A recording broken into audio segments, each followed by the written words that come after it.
Tonight we descend into a realm where paranoia met prophecy, where two men, one a crypto visionary, the other a conspiracy whistleblower, predicted their own deaths.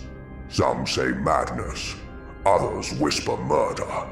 Join me as we uncover the final warnings of Nikolai Mushegian and Max Spiers.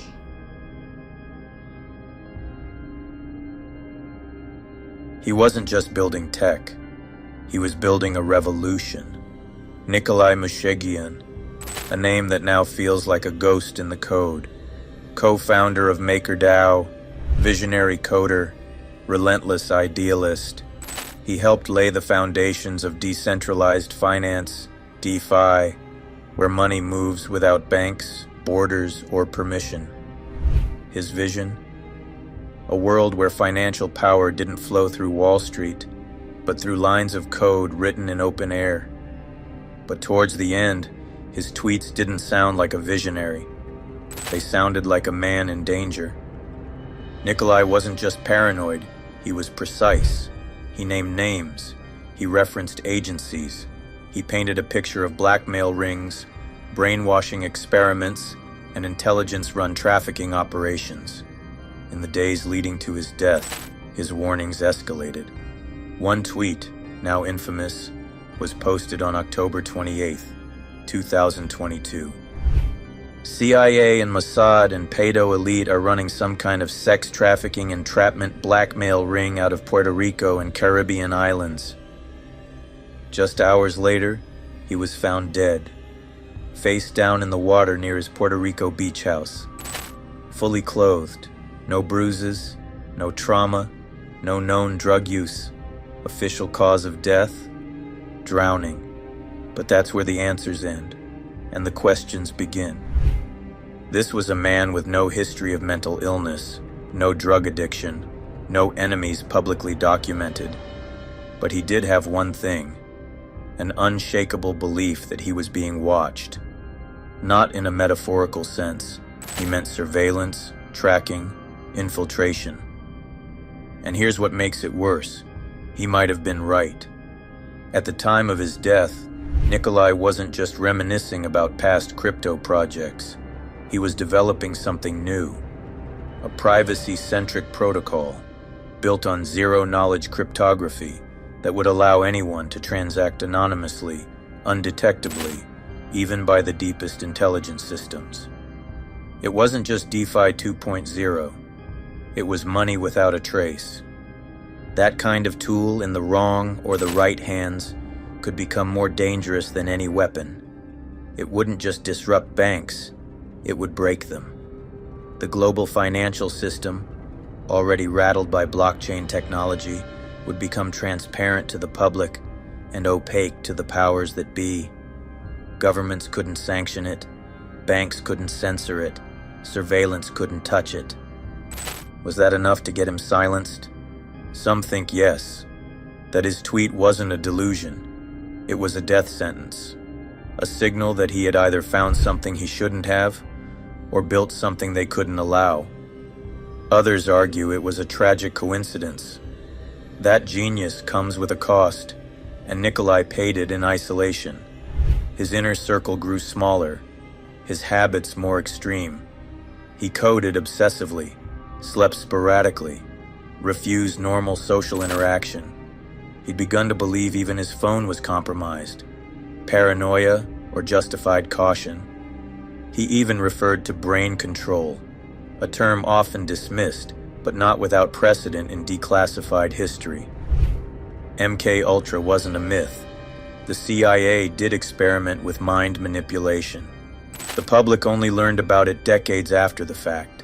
So when someone like Nikolai starts saying similar things, are we supposed to ignore it or start paying attention?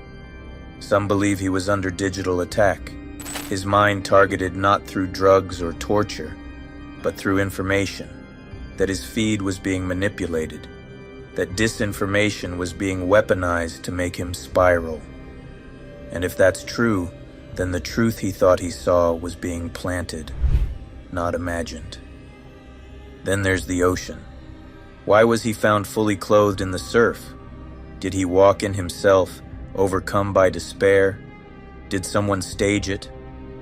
Was he forcibly drowned with methods designed to leave no trace, something the intelligence community is very familiar with? Police found no signs of a break-in, no defensive wounds, no evidence of assault. But absence of evidence is not evidence of absence. Crypto forums erupted. Some said he'd been suicided, the term used when whistleblowers or leakers die under mysterious circumstances later ruled as suicide or accident. Others believed he'd staged it, that he faked his own death and disappeared into the protocol, vanished into the very blockchain he helped build, leaving behind a myth instead of a body. But if that's true, why that tweet? Why say so much if your next move is disappear? What if the tweet was the trigger? A final act of defiance before the curtain fell? And what about the location? Puerto Rico is more than paradise. It's a tax haven, a crypto hotspot, a place swarming with offshore accounts, unregulated flows of wealth, and digital gold rushers. But it's also close to deeper shadows. It's been historically used by intelligence agencies for quiet operations, especially during the Cold War. The Caribbean isn't just sun and sand. It's covert infrastructure, secret flights, black sites long forgotten by mainstream history. What was Nikolai living near? Who else had moved in? He claimed people were following him, listening through walls, manipulating his thoughts. To a rational world, these are signs of psychosis. But to a targeted world, they're red flags, markers that something is about to go very, very wrong. And then, the surf, washing away evidence, leaving nothing but code and questions. His followers haven't stopped. They post daily, not just mourning, investigating. Looking at old GitHub commits like scripture, dissecting every tweet for a cipher. Some believe he left a trail, some digital failsafe, a protocol that would launch if he died. But so far, no explosion, just silence. If Nikolai was paranoid, it was a paranoia born of understanding. He knew what systems were capable of. He knew how digital surveillance worked. He didn't believe in coincidence. And he knew the difference between a bug in the system and a feature. He said they were watching him. He said he might not survive. And then, he didn't. So now we ask, was Nikolai Mushegian a prophet who saw the edge before anyone else? Or a brilliant mind slowly eaten alive by fear? Or maybe, just maybe,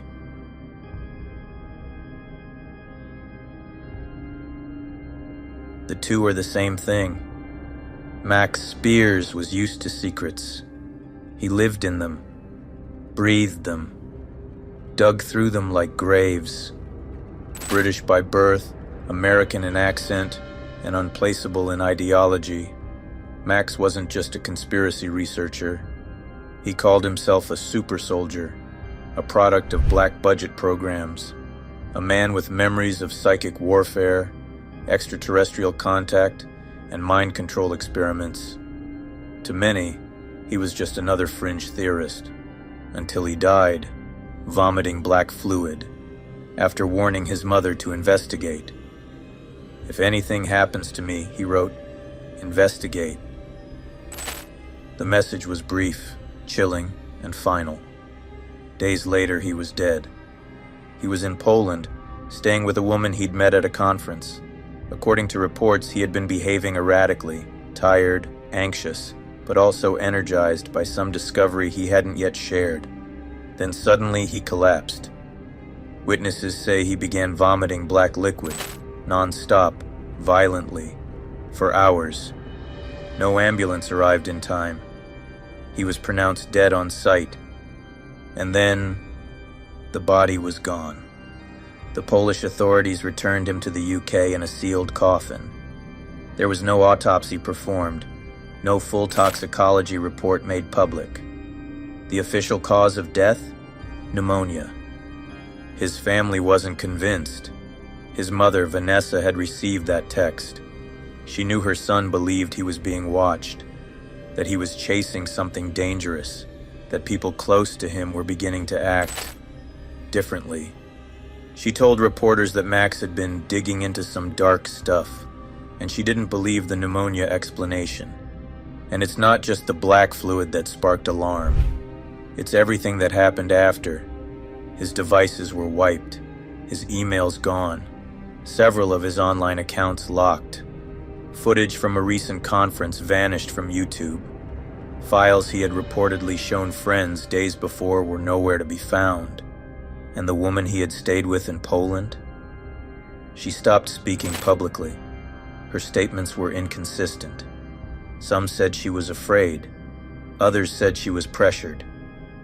But what exactly was Max working on? According to colleagues, he had been researching the Program, a supposed global network of occult intelligence operations involving elite pedophile rings, non-human entities, and mind control experiments reaching back to the Cold War. Think MK, ULTRA, but deeper. Underground labs, soul harvesting, energy weapon tests. He believed he was part of it, not as a researcher, but as a product. Max said he was created through psychic trauma, that memories had been erased, personalities split, abilities enhanced. Some laughed him off. Others said he was remembering things we're not supposed to. He spoke often of secret bases in the US, Poland, and Syria, of underground train systems, time distortion, military rituals, a war happening in places most people never see, not just physical, but psychic. He also said some people weren't people, that some elites were working with non-human intelligences, feeding them energy through trauma, that children were involved, that rituals were used to open portals, that these things were hidden in plain sight under the banner of national security. Max had named names, politicians, royalty, CEOs. He believed the world wasn't run by countries, but by something far older, a power that thrives on secrecy and sacrifice. And suddenly, he was dead. But that wasn't the end. After his death, other researchers who had worked with Max began to fall silent. Some deleted accounts. Others claimed they were being followed. A few went underground completely. One woman, close to Max in his final days, claimed he told her, "They're closing in. If I disappear, I didn't go willingly." The black liquid became a symbol. Some said it was synthetic, nanotech purging from his system. Others said it was psychic residue.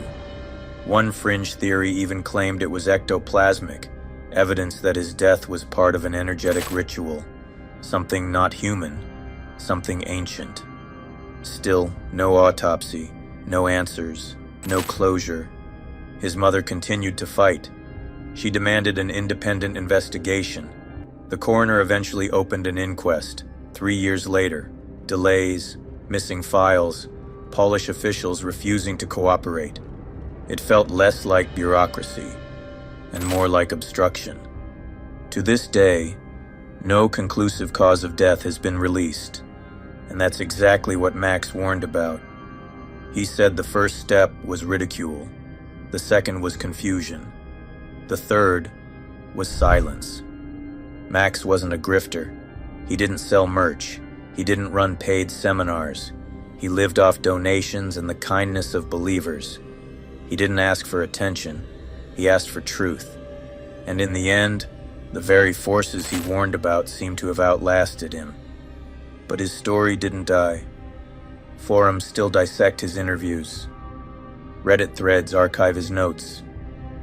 Conspiracy communities call him a martyr, a whistleblower who spoke too loudly and flew too close. Some believe he faked his death and escaped. Others think he was turned, that he's alive but working for the other side. But one thing is certain, he knew.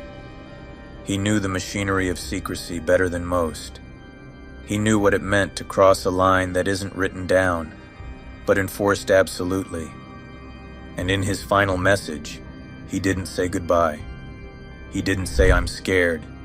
He said, "Investigate." That word still echoes today.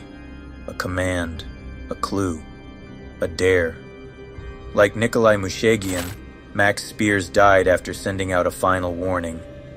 Both were involved in communities that threatened powerful institutions. Both had followers who believed they were onto something massive, and both left behind a chilling possibility. What if they were right?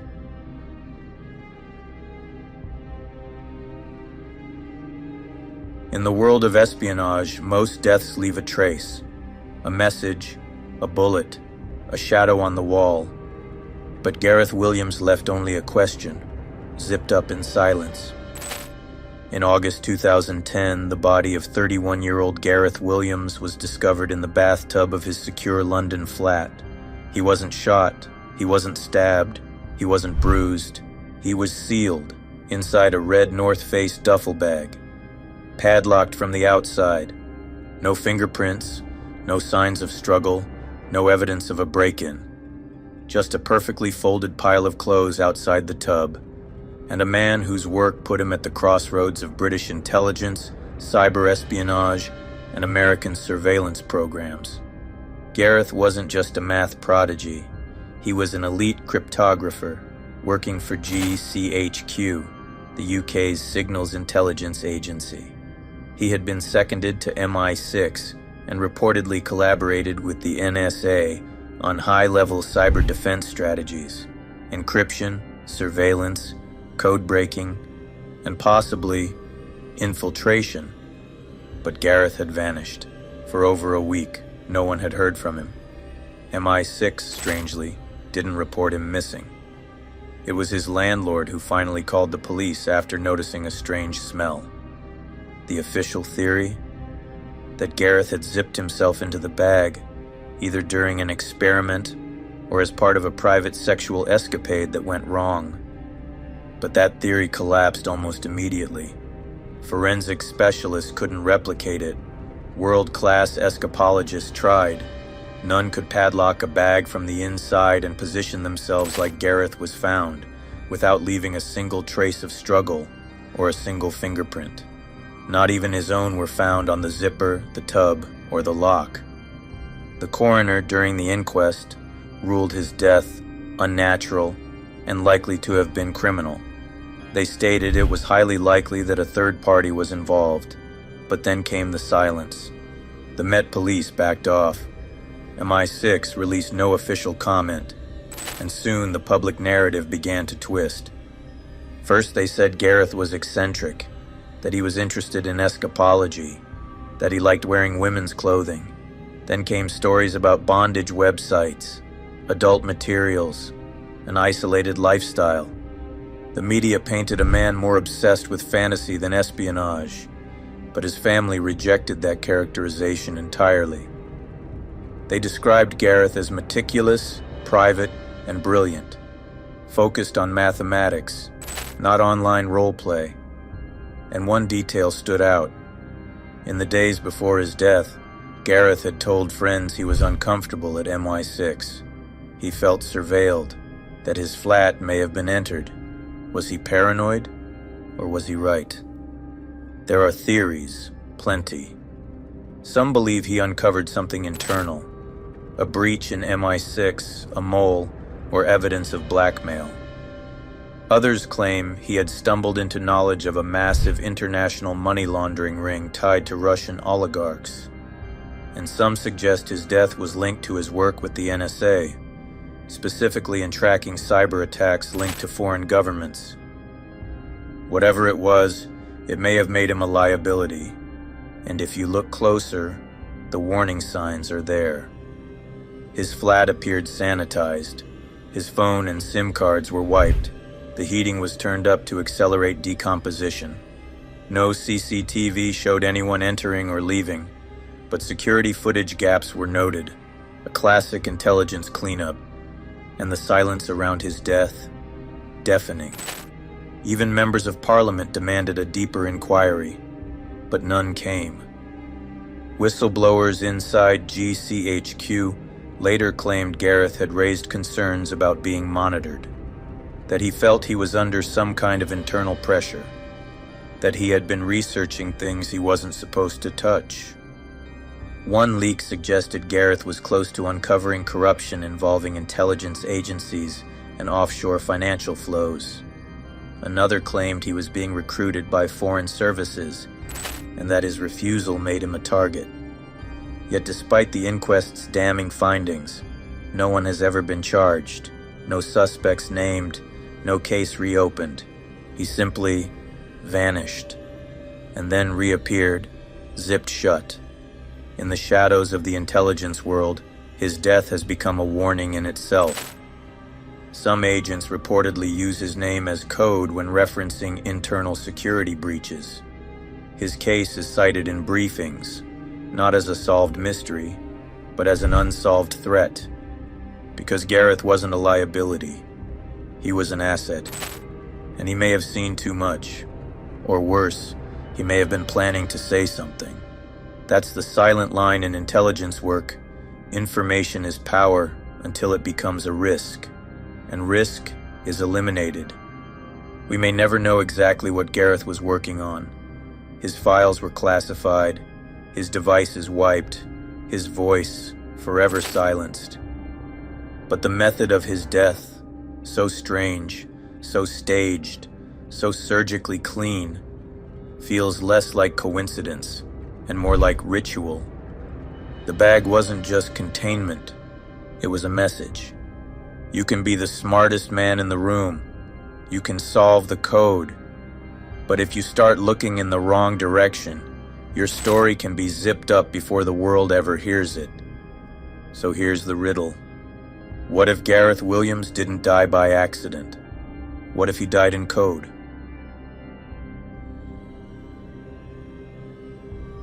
Three men, three deaths, and a pattern no one can explain. Nikolai Mushegian, Max Spiers, Gareth Williams. One was a crypto revolutionary, one a conspiracy researcher, one an elite codebreaker for British intelligence. Different countries, different lives, different obsessions. And yet, each died shortly after warning that they were being watched. Each left behind no clear explanation, no suspect, no justice. Each left behind a story too strange to dismiss and too dangerous to tell. Nikolai tweeted that the CIA and Mossad were running a blackmail ring in the Caribbean. Hours later, he was found face down in the water off Puerto Rico. Max texted his mother, "If anything happens to me, investigate." 3 days later, he collapsed in Poland, vomiting black fluid. Cause of death, pneumonia, no autopsy. Gareth? He didn't get a chance to warn anyone. His body was found zipped inside a padlocked duffel bag in his bathtub. No signs of struggle, no fingerprints on the lock, the bag, or even the tub. Police suggested he climbed in himself. Experts called it impossible.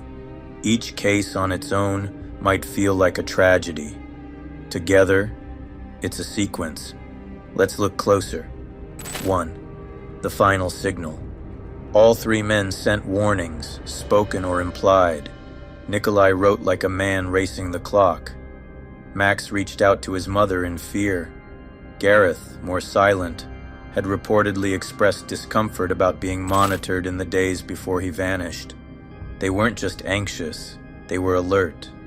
And their messages feel less like paranoia and more like final flares. 2. The institutions they threatened. Nikolai targeted financial power, building tools to remove control from banks and governments, tech that could break the economy's leash. Max pointed at deep state black ops, psychic manipulation, and elite abuse rings. He accused power itself of being inhuman. Gareth was inside the machine, a GCHQ cryptographer working with MI6 and the NSA. His knowledge wasn't speculative, it was operational. All three were too close to secrets. One building a weapon, one decoding a war, and one caught in its machinery. Third, clean deaths, dirty explanations. Nikolai drowned, no injuries, no foul play. Max collapsed, no autopsy, body sealed. Gareth was zipped into a duffel bag, no fingerprints, no defensive wounds. Each death sanitized, each case closed too quickly, each explanation stranger than the crime itself. Fourth, narrative control. They were painted as unstable. Nikolai, paranoid genius. Max, conspiracy theorist. Gareth, secret escapologist with unusual habits. It's always the same. Question the system, and the system questions your sanity. Discredit, dismiss, disappear. But the people closest to them didn't believe it. Their families, their friends, their followers, they all said the same thing. Something's not right. 5. Myth and memory. Now they've become symbols. Nikolai, the ghost in the blockchain. Max, the super soldier who warned too late. Gareth, the codebreaker who died in code. Each name triggers threads, theories, timelines. Their stories aren't just remembered, they're studied. Because deep down, we feel the truth pulsing through the cracks. 6. The intelligence pattern. And here's the part no one wants to say aloud. When someone inside intelligence dies in a way that intelligence agencies say is not suspicious, it's almost always the opposite. When someone in crypto dies after tweeting about blackmail rings, people look twice. When someone investigating elites chokes on black bile before an autopsy can be done, people connect dots. And suddenly you're not looking at 3 accidents, you're looking at a kill pattern. 7. The quiet censorship. We live in a world where stories don't need to be deleted, they're just buried. Discredit the person, complicate the narrative, drown the message in noise. But what if the truth isn't complicated? What if it's simple? What if these men were right? Not about every detail, not about every name, but right in the direction they pointed, toward a world where surveillance isn't just for data, but for control, where secrets aren't protected, they're enforced, where saying the wrong thing doesn't just get you shadow banned, it gets you silenced. 2 men, 2 deaths, both shrouded in riddles and ritual. But if they were right, who's next? Sleep well if you can. The shadows always listen. Until next time, mortals.